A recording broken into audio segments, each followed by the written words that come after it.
I will start this little talk off with a little bit of chanting. So if you sit up straight, take a deep breath in.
In alignment with the light of the soul today, I want to talk about the removal of pain and fear from the memories. Memories of this lifetime, memories of all your previous lifetimes, and the release, through doing that, of alchemical gold, of abundance, in every area of your life, within and without. How do you get the gold? How do you release the alchemical gold? Well, first of all, you've got to follow the ancient myths, because from time immemorial, men have had to do this task of removing all the pain and fear from within. It's another vector than the intellectual vector. It's another vector than the intuitional vector. It's another vector than the emotional vector. It's another vector than the physical vector. And yet, the release of pain and fear from within is the release of all the toxins in the physical body, all the negative and destructive emotions, all of the negative thought forms from within the intellect, all the energy blockages which prevent the intuition, all of the energy blockages which prevent the flow of energy into your talent. Pain, trauma produces fear, and it is fear which is the mind killer. By releasing the trauma and fear from within, you're going to release gold, alchemical gold.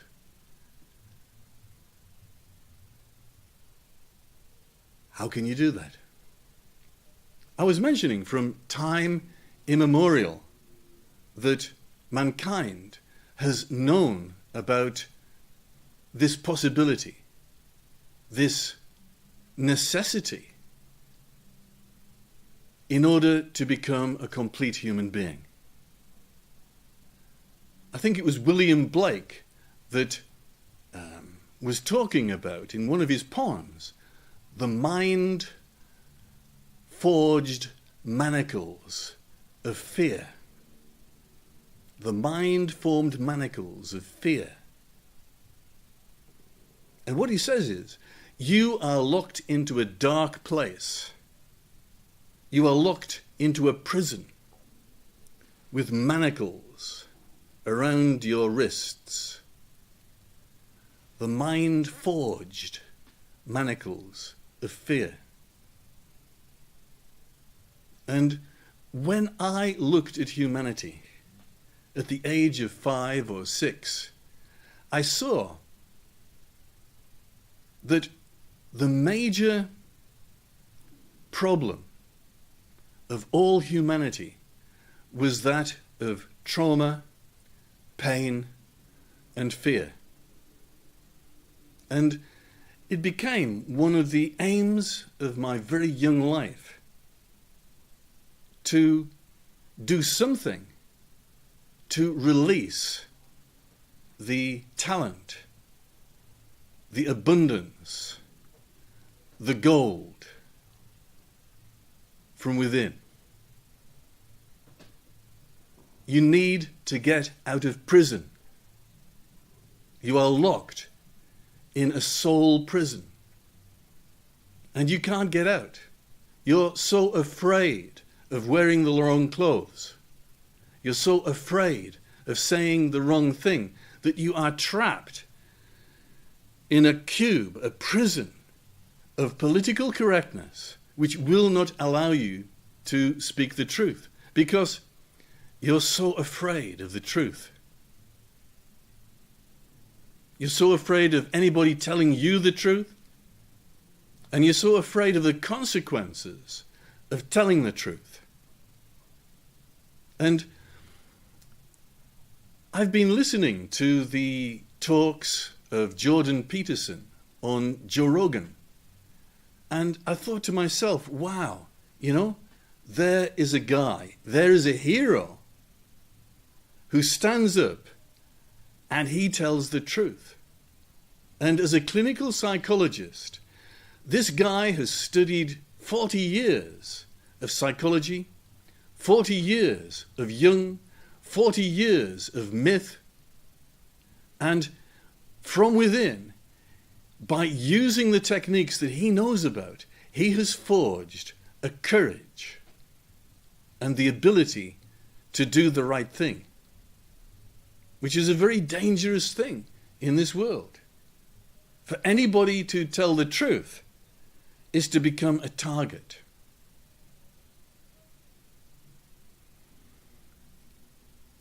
Jordan Peterson talks about the myths, the ancient myths that bring out the work, the internal work that is so necessary for a human being to blossom, to flower into that which he is, which is a soul-infused human being.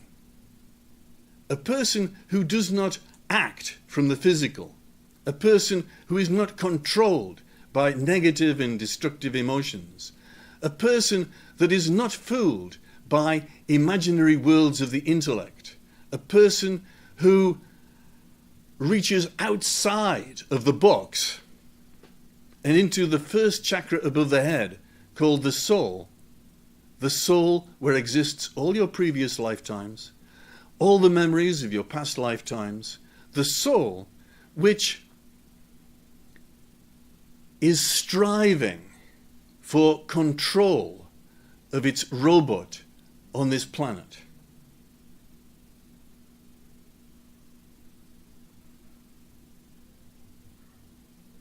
The soul which wants you to access all of your talents, to become worthy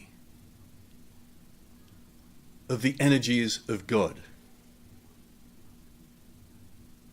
A person who has been tried, a person who has been tested, a person who has been forged in the fires of Mount Doom,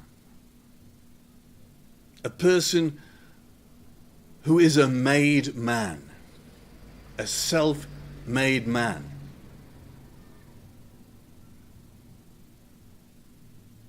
And all of the myths from ancient times talked about by Tolkien, Beowulf, and Jung, about Perseus, and about the Hobbit, and Orodruin, the fires of Mount Doom, and the dragon Smaug, who lies on a mound of gold.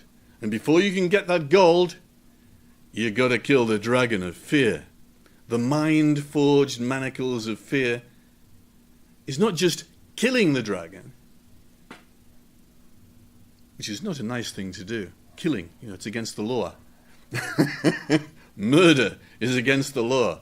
But to transmute that dragon, that demon of the ancient deep, the Balrog of Morgoth, it's not just killing the Balrog. It's not just killing Smaug the dragon. It's transmuting the Balrog, the demon, into an angel of talent, to purify that demon, which is the ability to do something, but because it's a demon in a very bad way, by transmuting that demon, by transmuting that dragon, you can create something beautiful, and you can release showers of that gold, internal and external gold, from within your inner being. You can access all your powers. You can transmute all your fear, and you can become that which you were born to be. You're born as a little seed, and within that seed is the genetic nature of the tree, of the great oak tree, which can shelter all of the animals and all of the human beings beneath its branches. And all it takes is 500 years for it to grow. But that genetic information, that seed, is within you.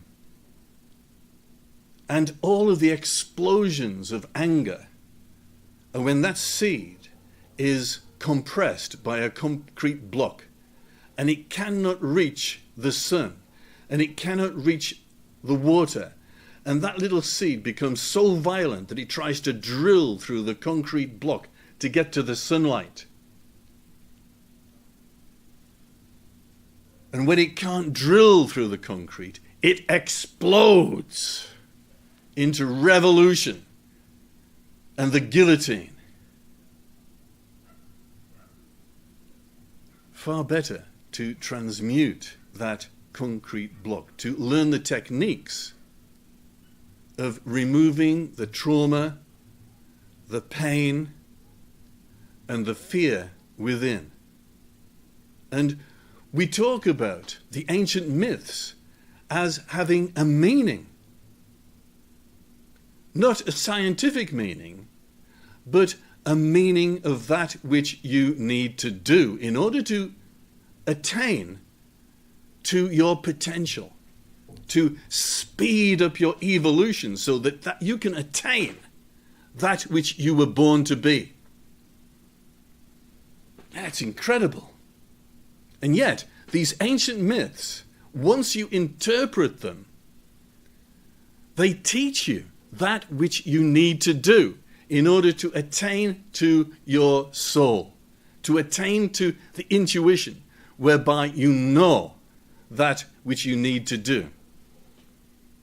When you have a purpose, when your life has meaning, when your life has significance, and every action on your part is aimed towards the benefit of yourself, your family, your city, your country, and the whole human race, because the whole human race is one.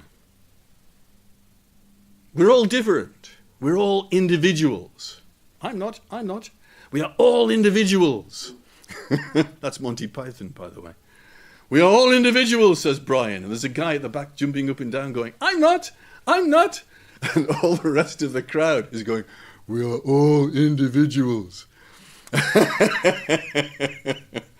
Well, we are all individuals.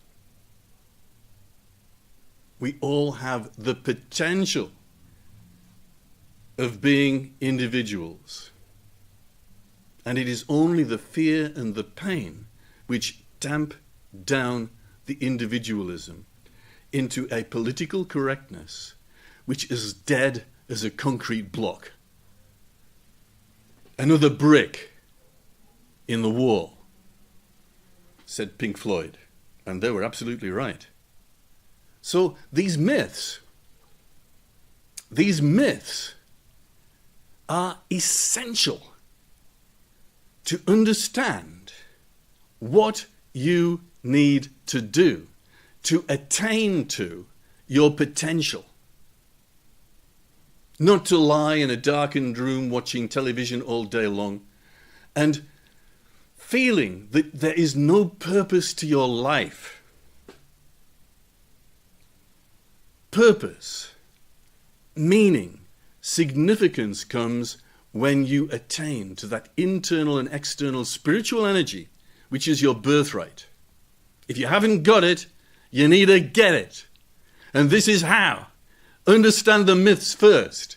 You need to understand the myths, and then you get it. Okay, so here's the first myth that I'm going to talk about this afternoon, and it's called the myth of Perseus and Medusa, the Gorgon.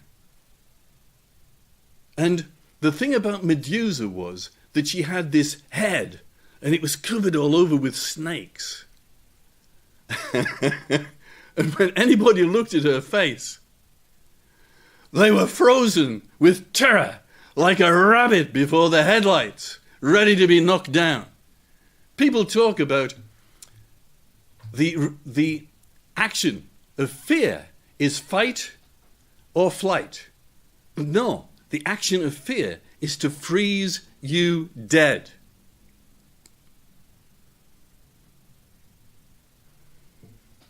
Is to freeze you dead so that you can't move. Fear is the mind killer. Fear is the mind killer. And when that Gorgon of fear looks at you, you freeze. And you can't move.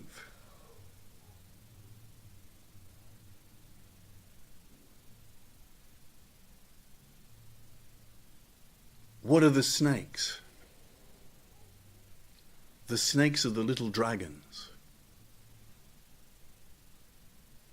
And if you are not a moral man, as was Commodus in The Gladiator,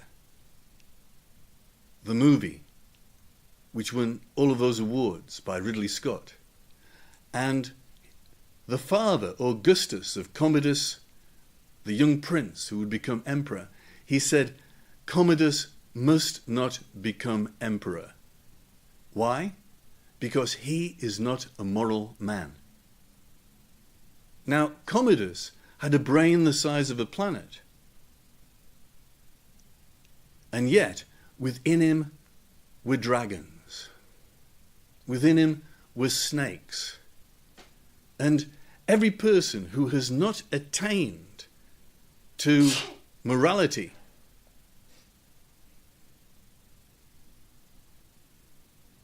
any person who has not attained to conscience, that still small voice which says, oh, you shouldn't want to do that.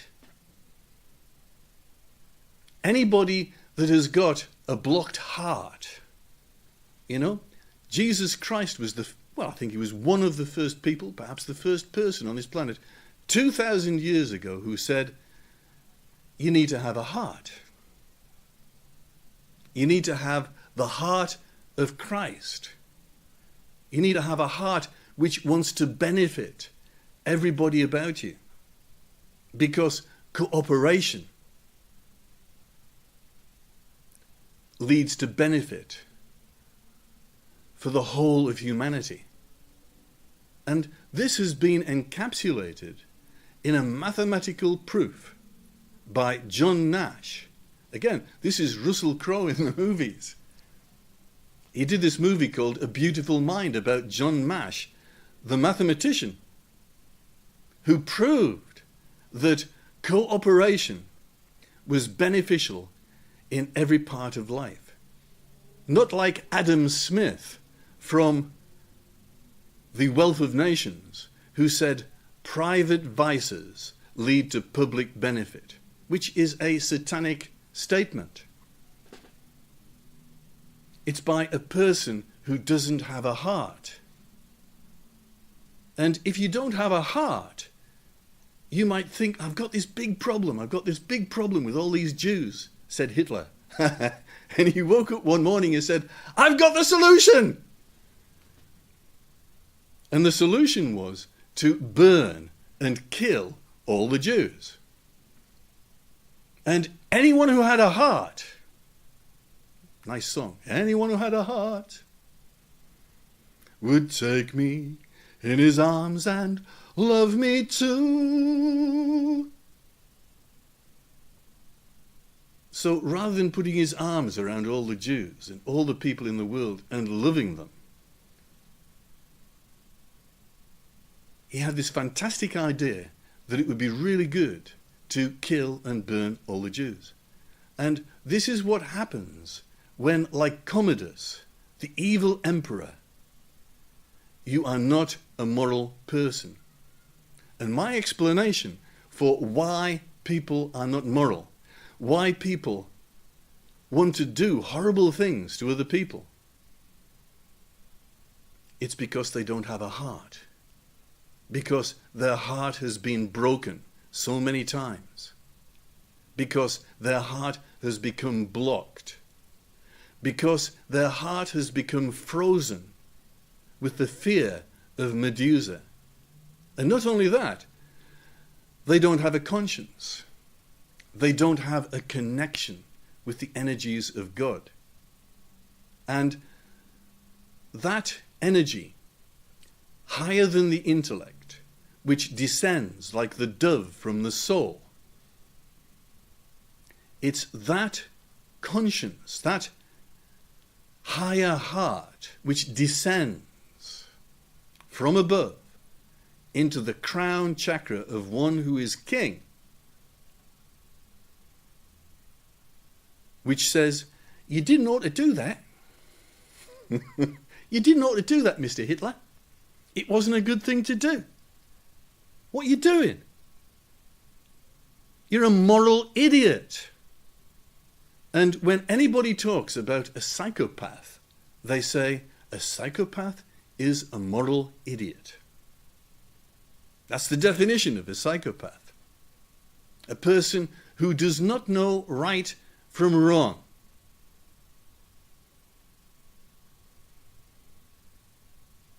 And how do we become frozen? How do we get our hearts frozen? How do we get our heart blocked with energy blockages? How do we get a block of ice above our heads which prevents the descent of the soul? How does that occur? It occurs through the Gorgon Medusa, the mind-filled manacles of fear, which locks you into the prison of your mind and does not allow you access to the energies of the sunlight, of the water, of the nutrition, to the energies of God. You are that seed. And if you remain locked in your prison, you cannot germinate to become that which you were born to be. You cannot attain to self-mastery. All you can attain to is shame and fear of the mob, of the world. You become a bad king. You become a bad emperor. You become like Commodus. You become like Crassus in Spartacus. You become afraid of anybody that can destroy your position in life.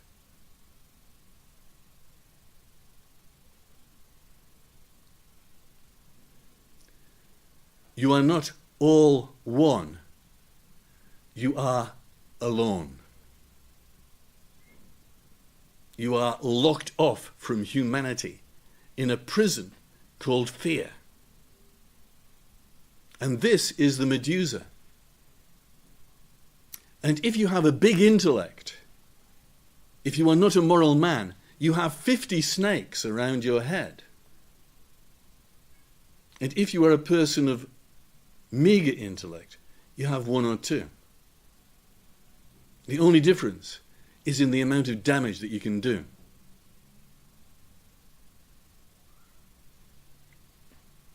So, that is the first thing.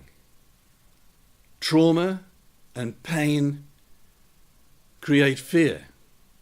And fear is the mind killer, and fear is that which locks off the heart and creates Hitler and Commodus and Crassus, who kills the Jews, who kills Spartacus, who kills everything that is against him.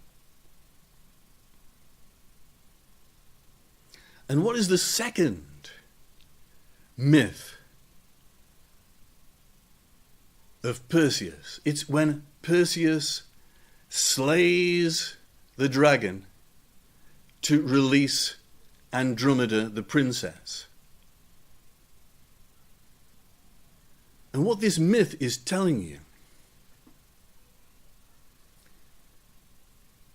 is that you must slay the dragon within, the dragon of fear. The snake, the little snake, grows into a dragon, and it totally destroys you. And it's not just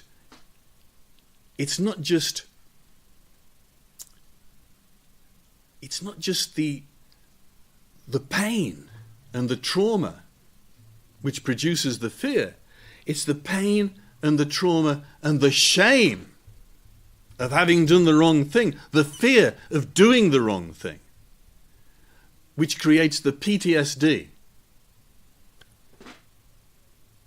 which so destroys a man with an open heart who is guilty at having done the things that he has done in war, who has seen the horrible things that have happened in war, which so create the shame, which so creates the fear of doing that shame again, which so locks you off in that prison of fear.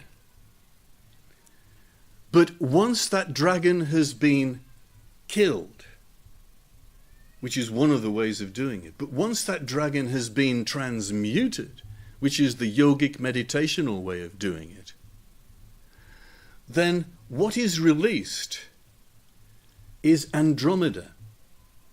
Because we know that when you have a lot of pain and trauma in this lifetime, then it tends to make you more violent. You know, the poor children that go into bad families and they get beaten up by everybody, eventually they turn into criminals. And the reason they turn into criminals, in particular violent criminals, is because they've been beaten up, because they have a lot of pain and trauma which locks them into their lives.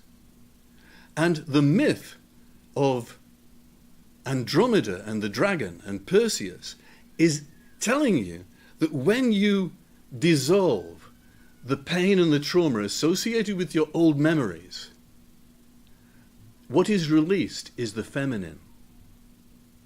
The antidote to violence in your life, the antidote to violence in civilization, the antidote to everything which is wrong in our society. You know, when I was 5 or 6 and I saw that pain and trauma was the biggest problem facing the individual, the city, the country, and the world, I was not wrong. And all I've done over the last few years, 60 years, since I was 5, all I've done is to grow the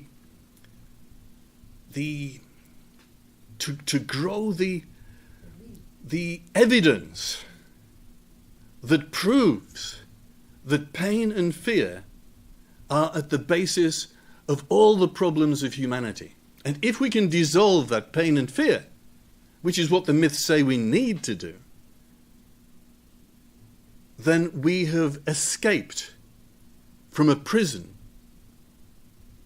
into the life of the soul, of meaning, of purpose, of significance, which cures everything. And then we move on into the third myth. The third myth, which is the myth of the Hobbit. I just asked for a meme to be made for this today. It's a beautiful picture of Tolkien's Hobbit. And he's down in the depths of the mountain because all of these things occur in the deep unconscious. You know, Perseus had to go down into the cave of the Medusa and the Gorgon, and Bilbo Baggins had to go down into the cave of Khazad-dûm, where Smaug was lying on this great mountain of gold.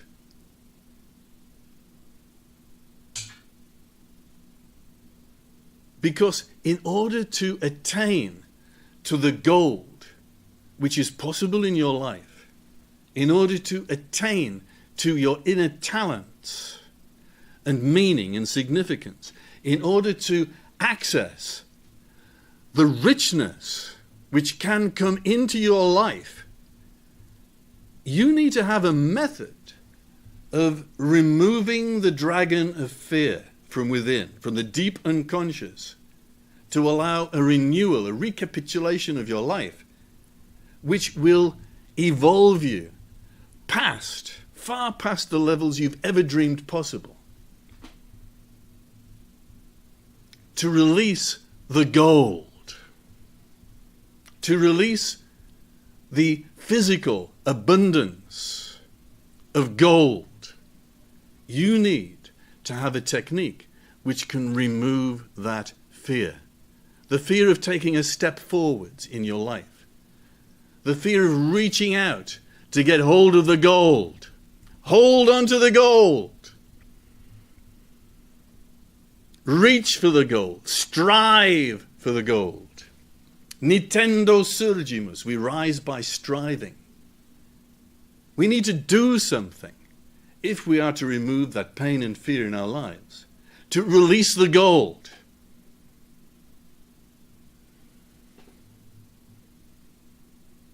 By releasing the pain and the fear in our lives, by transmuting the pain and fear in our lives, we also transmute something which is called karma. We also release karma. And karma says if you do something bad in one lifetime, in the next lifetime, something bad will happen to you. I think it was Newton that said that everything is equal and opposite.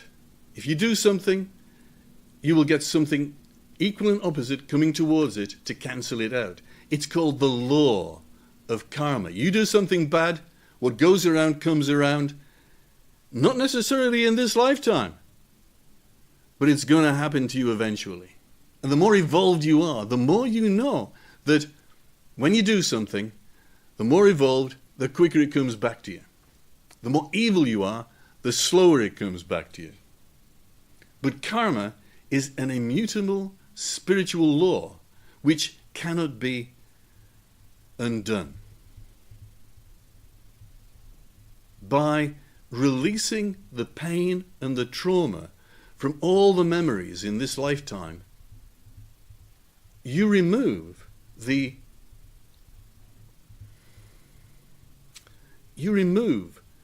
karma, you remove the laws of karma. If you've done something and you have shame because you've done something, then you deserve what comes back to you. But if you dissolve that pain, if you dissolve that fear, if you dissolve that shame, there's no need for that karma to come back to you. And it says in the Yoga Sutras of Patanjali, karma can be transmuted. It's one of the laws of meditation. But how to do it? This is the thing. It says this is possible. It says the removal of pain and fear is possible from every memory. It says karma can be transmuted. It says things can change for you. You can do something which is going to change your life to attain to the gold. Get the gold. That's what you need. Get the gold. Transmute your karma. Because if you do not transmute the karma by means of meditation, if you do not learn the ancient techniques to transmute pain and fear and karma, then you are going to have to learn by means of the bad luck and trouble. I think it says in the blues songs, bad luck and trouble are my only friend. I was down before I was 10, born under a bad sign. I was down before I could walk. If I didn't have bad luck, I wouldn't have no luck at all. This is karma. If you can't get rid of that pain and fear within, in the unconscious, in the deep bowels of Mount Orodruin, if you cannot get rid of Smaug the dragon, if you can't cut off the head of Medusa, deep down in the bowels of the earth, then you are going to have to follow the normal laws of karma. And the ancient myth about karma is in alchemy, where it says, how do you purify impure gold? Well, he says you take the gold and you put it in the fire and you heat it up to 1,300 degrees centigrade, and you take the gold out and you put it on the anvil, and then you take a bloody big hammer and you beat the crap out of it. And that is normal karma. This is the normal lot of humanity. Because if you don't know how to transmute the pain, the fear, the shame, then bad luck and trouble are going to be your lot. And you're going to have that crap beaten out of you, because eventually that gold has got to shine. Sudacharan Ponpol said, Thiruvalava, the ancient sage of South India, the Tamil Siddhas, the alchemists, who said, the more you heat it, the more it shines. And what that means is, the more you heat up the gold, the more pure it becomes, and the more it shines.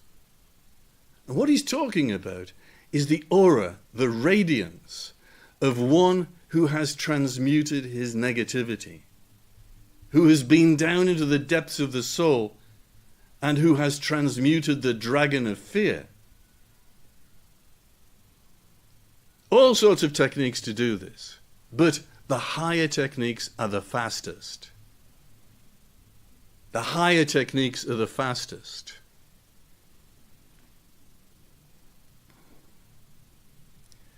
I was having this student, and her name was Amara Atma, and she was doing this yoga course with us. And she was doing this yoga course with us, and she was having difficulty with her bum. And she said, oh, don't talk to me about a bum, please. It's my sacral region. Oh, okay. It's your bum. She was having problems with it because it had a great big energy blockage in it, and she couldn't do anything with it. And the more she was doing the forward bend, the more it was paining her. She had a great big pain in the bum. And it was an energy blockage. And you know what she did? Well, I'll let her tell it. Here you are. Amara Atma. Tell us what you're doing, Amara. What happened this morning? I've been doing the 7-step process on my sacrum area, the back of the sacrum area, which has been causing me a lot of problems. And I had an injury last summer, which may have been accumulation of blockages. But what happened is that I couldn't move, so I had to lay on the floor for about 2 weeks just to heal it, because any bending, any lifting was very, very painful. That was last summer. But since then, there's been a slight remainder of that pain and the blockage. So when I bent at a little angle, it used to be very painful. So whenever dealing with very big blockages or blockages which kind of immobilize you, as recommended by Sachi, if you time slam something for a significant amount of time, like you can, at least an hour, but the best is 2, maybe more, depending on your availability. By doing this kind of intense focus of spiritual energy onto the blockage in the 7-step process, you begin to shine the light of the soul onto this area, and then you weaken this blockage, and then this blockage becomes a little bit more clearer to you, a little bit less painful, and it begins to integrate back into the soul. So you begin to transmute it, as Sachi was explaining earlier. So I've been going through this process currently here at the ashram, and I'm at the stage where this morning I woke up, and I alternate my days at the moment because I'm learning yoga here, and I'm also obviously just absorbing good energies as well and becoming a better person, or more soul-infused person, that is. And so this morning, it's a yoga day today. It's a yoga morning. I alternate, usually I meditate or yoga. And so intuitively something told me to just meditate. You need to fill up with the energy of the soul, because the more energy you have, the more ability I find personally from experience and through knowledge as well, that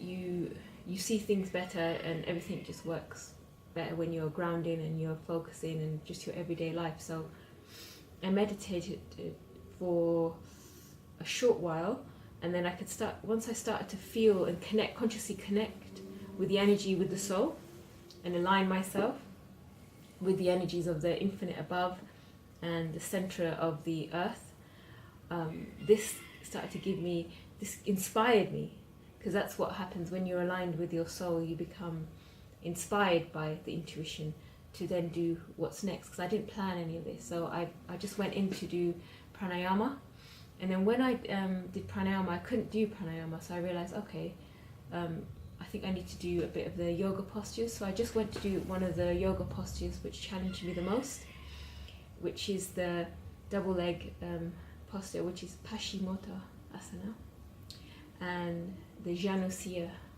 asana, so single leg and double leg stretches. After I did this, I sat up in meditation, because I just felt the energy was clear, and then I started to absorb more energy from the soul. I was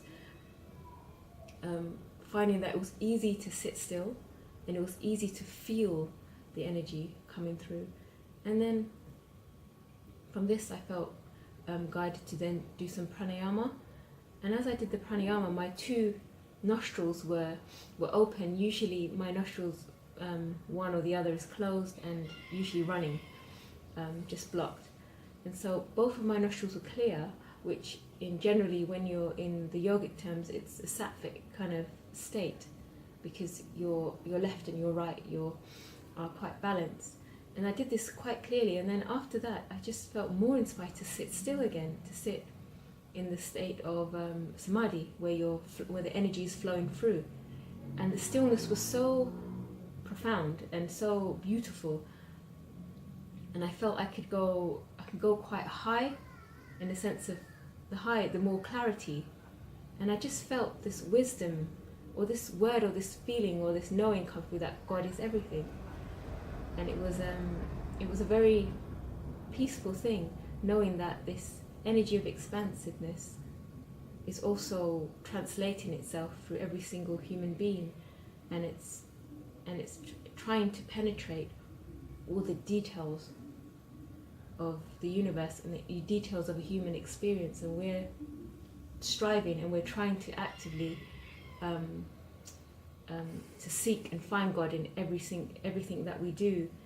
And I think this is what Sachi was saying, where you're striving to do that. And I think this is what I understood in the morning, that we're trying to find and connect and infuse God in everything that we do. And that's spiritually, mentally, emotionally. And so, it was quite a nice, profound, meaningful thing, which then I know it's changed the way I see everything going forward. So I just thought that experience would be good to share. And then after that brief meditation, I went to do a couple of more postures, and I found that I was choosing the postures which were the most difficult for me.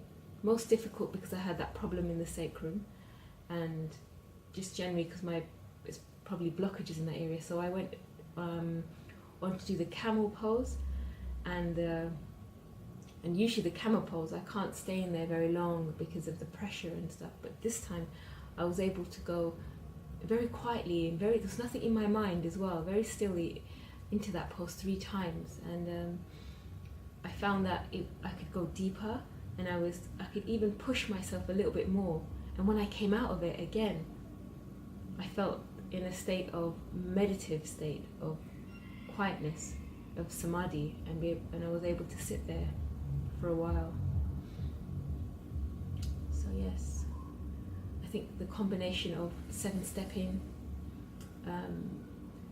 time slamming, blockages, it's very resourceful. It's very important because it just helps with the alignment process, and also doing yoga poses as well helps you find blockages. So, what I was trying to say in this short segment from Amara Atma was that the higher the techniques, the faster the progress. And they say that in the Yoga Sutras of Patanjali, yoga has 8 limbs. It's like a ladder that goes from 1, 2, 3, 4, 5, 6, 7, 8 to the highest rung. And we start off with things like asana, and we move through pranayama, we move into meditation, and then we move into something which we call samyama. As we do that, we speed up the removal of blockages within the system because everything works. All these techniques work. But if you use something like asana, it can take 100 years to do something that takes a second in samyama. So we're talking about techniques and the speed that the technique gives you. And my action in this afternoon is to say to you that these myths tell you what you need to do in order to access your psychic powers, your psychic gold, the ability to do that which you need to do in your life, to attain to your potential, to transfigurate the seed into the tree,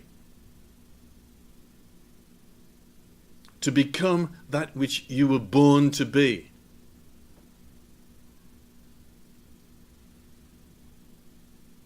And when we're talking about Smog and the dragon, and we're talking about the one ring, the one ring is that thing that the devil offers to you and says, my boy, I'm going to give you all the gold, I'm going to give you all the women, I'm going to give you all the Rolls Royces, I'm going to give you all the palaces, I'm going to give you all the princesses.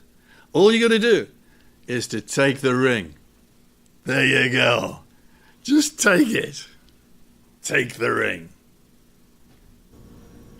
So, Sachi, you were saying that. So you said samyama, and so maybe you could expand a bit more on samyama, and in relation to what you were talking about, transmuting the dragon. So how does samyama come into that?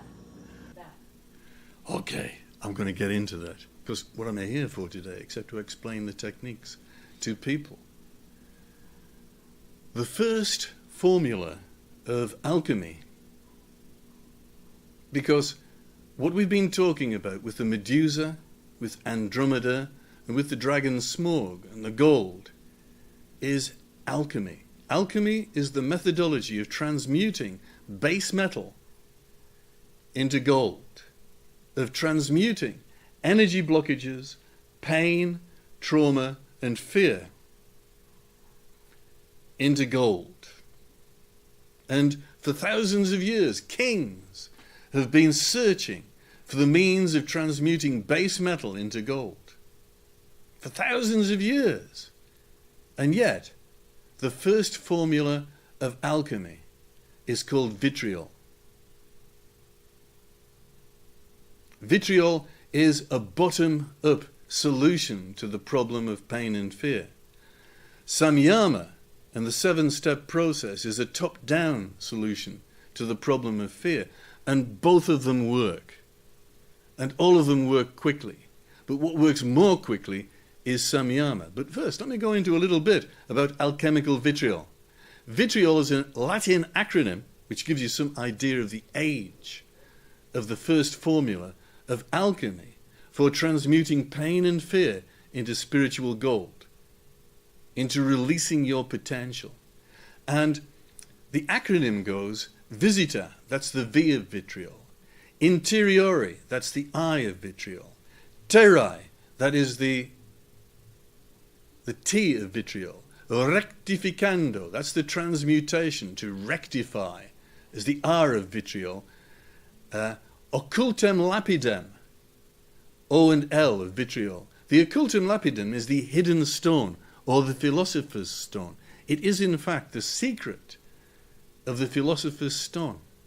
Now, if you like, you can use asana to ease out your body. If you like, you can recapitulate your life and write thousands and thousands of words about every one of your experiences in this lifetime to release the fear. But in energy enhancement, we release that fear in a process which takes only a few minutes. And not only this lifetime, but all your previous lifetimes. And this is the concept, the Catholic concept of original sin. Because this is all the pain, the shame, the fear, the energy blockages which enter into you as a baby in the womb. It's original sin. And you can't get rid of that by recapitulating this lifetime alone. There is more to removing all of your karma. And it comes from, go to the center of the earth, and there, when you rectify the energy, you will attain the philosopher's stone. You will transmute all that base metal into gold. If you think that that one ring, that energy blockage, that thing which is going to change your life into pure evil, has happened to Gollum, what solution did Tolkien give to the transmutation of the ring? Why couldn't they just destroy the ring in normal daily life? Well, you saw Gimli with his axe. He went smash and the axe broke into pieces. This ring cannot be destroyed by ordinary processes, said the elf, Agent Smith, whatever he was, in The Lord of the Rings. Elrond, thank you. This ring cannot be destroyed by ordinary processes. It can only be destroyed in the depths of Mount Doom, the volcano, in the depths of the earth, in the center of the earth. Visita interiore terrae. Go into the center of the earth. Rectificando. There you can transmute the evil ring of pain and fear and of trauma. And there you will find the occultem lapidem, which transmutes base energy into gold. And further than vitriol, once you take that transmuted energy along the path of the soul, then you will have showers of gold entering into your life. It's a promise. It's an ancient technique. And we teach it here at Energy Enhancement. And it's the fastest, most perfect, most ancient, myth-filled process that you would ever wish to get. And it's quick. And it's cheap. And you can get it anytime you want. There you go. Jordan Peterson, I love you. Yeah, there was a question here. Can you talk about Jordan Peterson's voice? Well, I don't want to say anything bad about Jordan Peterson, because to me, he's a hero. He's been using the techniques and mythology to go deep into his unconscious with the truth. Because this truth is another technique that works. He's been using these techniques, and you can see from what he is doing in the world that his techniques have worked. All techniques work. I'm just saying, here's another technique, it works faster and better because it's ancient and all the rest of it. But I don't want to say anything against Jordan Peterson, because to me he's a hero. All I'm doing in all of my talks, talking about Jordan Peterson, is to say, look, there's something here that works, and it works better. Please take advantage of it. Because all I want to do is to benefit you and everybody around you and the whole world. What else am I here for? Huh? So when somebody says, can you explain a little bit about Jordan Peterson's voice because everybody's interested in it, I'm saying the voice is a symptom of fear and pain and energy cords and connections. And Jordan, you haven't got rid of all of the pain and fear inside. I know you've done a lot. You've done great things. My God, fantastic. With the truth, you can get everywhere. But I'm saying that to clear up the voice, to clear up the pain, the trauma, the sin, the energy blockages within, the voice is a symptom of the soul. If you have a voice that sounds like Pepe the Frog, then know that you have not come to the end of your process.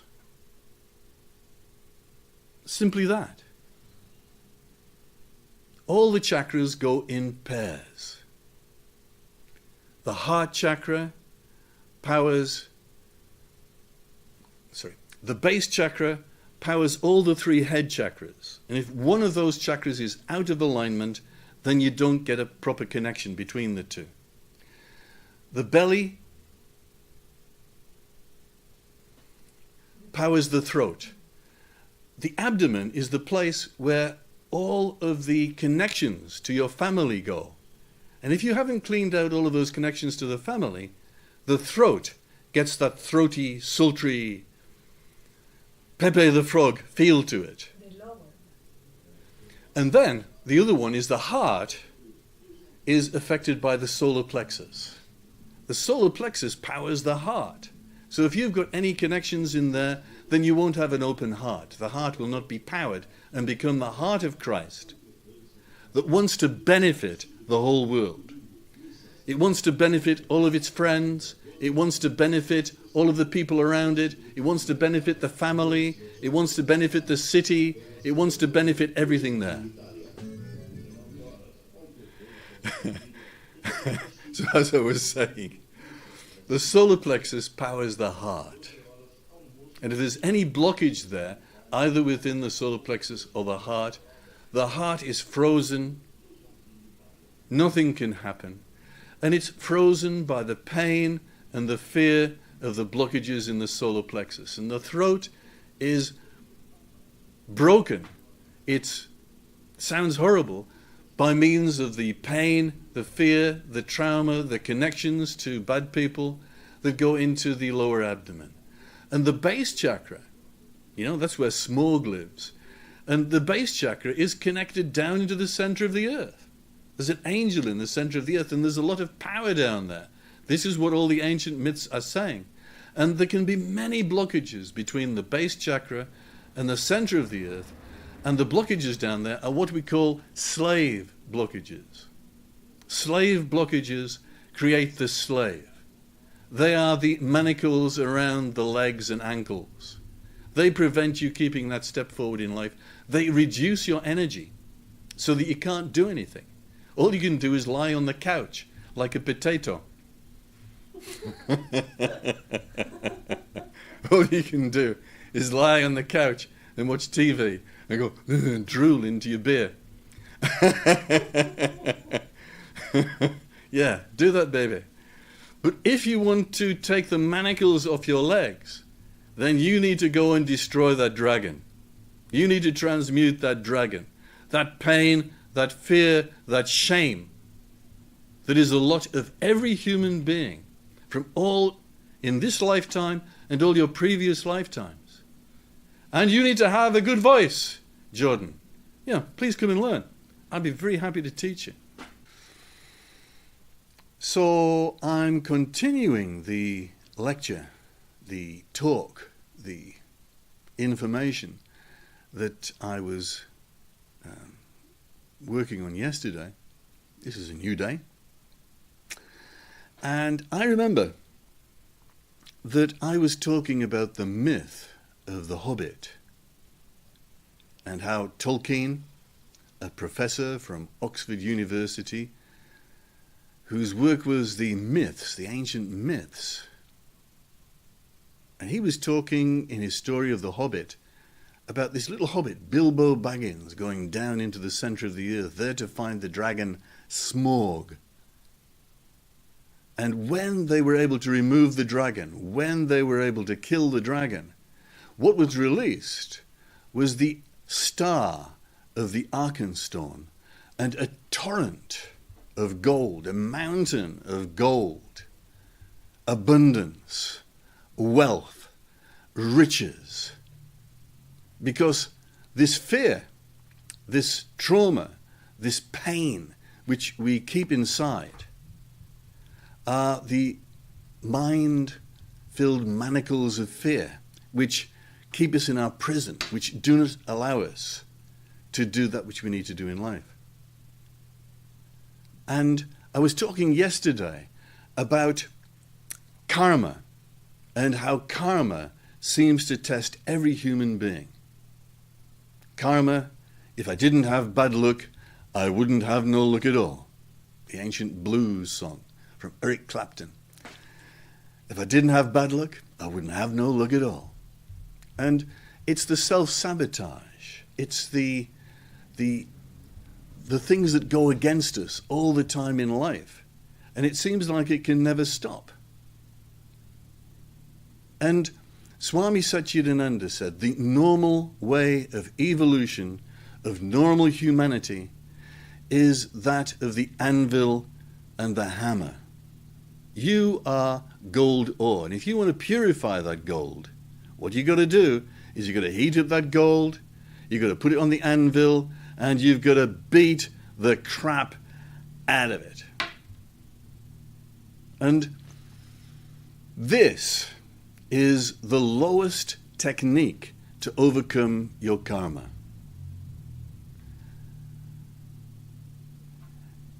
Newton said that action and reaction are equal and opposite. So when we do something bad, the reaction is that of karma. And it's an immutable law. It cannot be removed. And it is the teaching which teaches us not to do the bad thing. The path of goodness, the path of godness, is to always and in every way do the right and good thing. If you don't, the condign reaction to that, the well-deserved reaction to that, is karma. And yet, the Yoga Sutras of Patanjali, I've written a commentary on the Yoga Sutras of Patanjali, you can get it free from the website, says that karma can be changed, it can be transmuted. Do you want it the easy way? Or do you want it the hard way?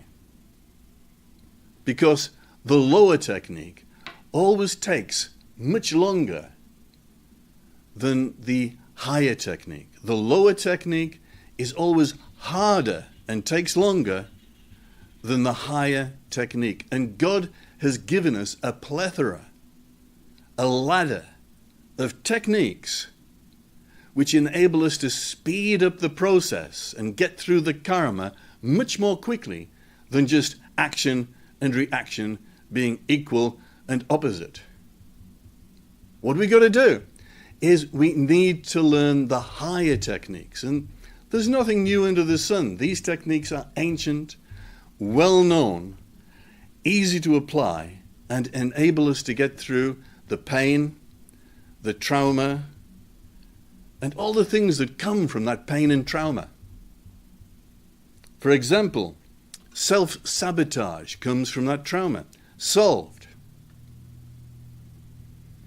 Evolution comes from the removal of trauma and pain and the grasping of the higher techniques, of the higher angels, moving into the evolution of the whole species of humanity. Negative, destructive emotions are the result of that trauma and pain which is locked inside. Removing that trauma and pain inside by higher techniques, easily, speedily, instead of the very slow techniques that have been given to us in the past. For example, you can write out every page of your life, 18,000 pages you can write, and you still won't get to the end of it. It's a slow but sure technique. It works.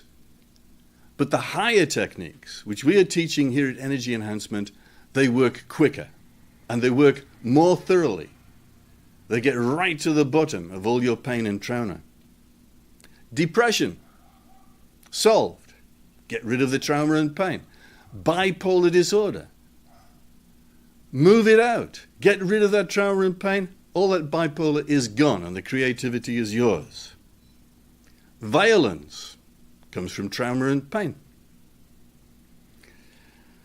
So,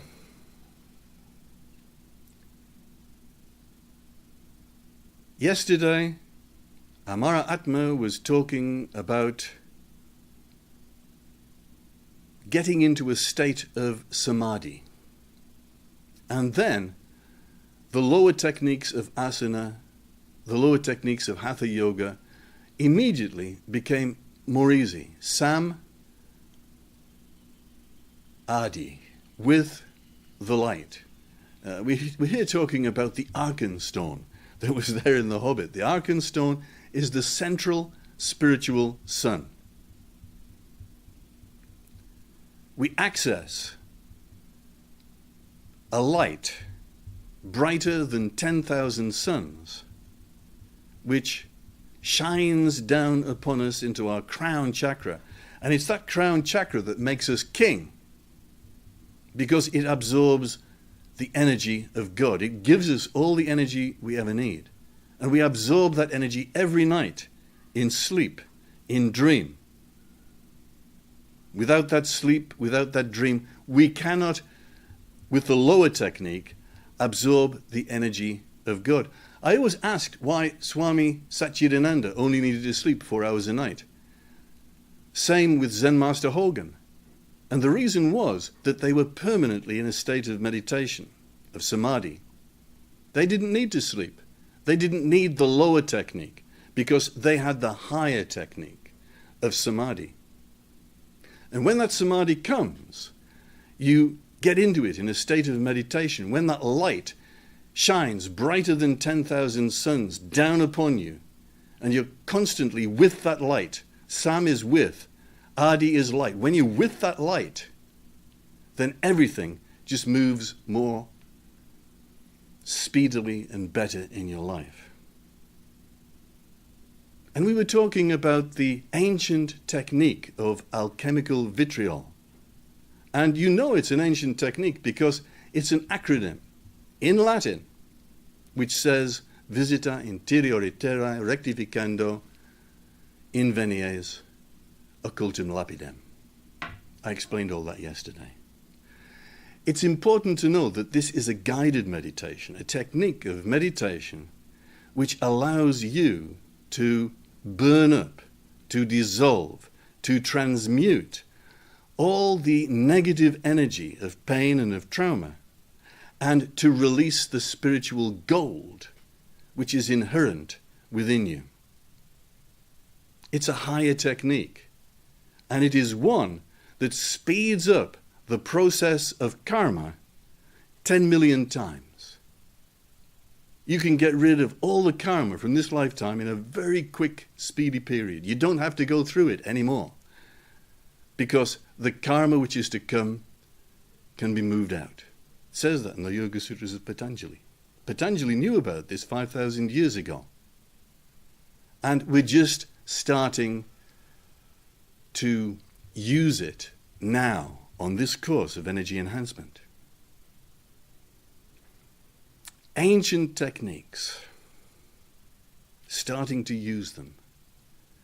And do you want it the hard way of karma, or do you want it the easy way of samadhi or of samyama? And samyama is an even higher technique than samadhi. And it's the whole of the 4th chapter of the Yoga Sutras of Patanjali. Again, wrote a commentary on it. Sam with Yama, the god of death. By bringing your karma into alignment with samyama, you can easily dissolve it, easily transmute it, change your life, change everything within you to be that which you were born to be. Meaning, significance, purpose, path, revealed by the dissolution, the transmutation of base metal, all your energy blockages, all your trauma, into gold. The transmutation, the alchemical transmutation of base metal, clearing out the base chakra to access the spiritual gold from the higher chakras, to become a living fountain of light. This is enlightenment. Get it now while you can. Thank you.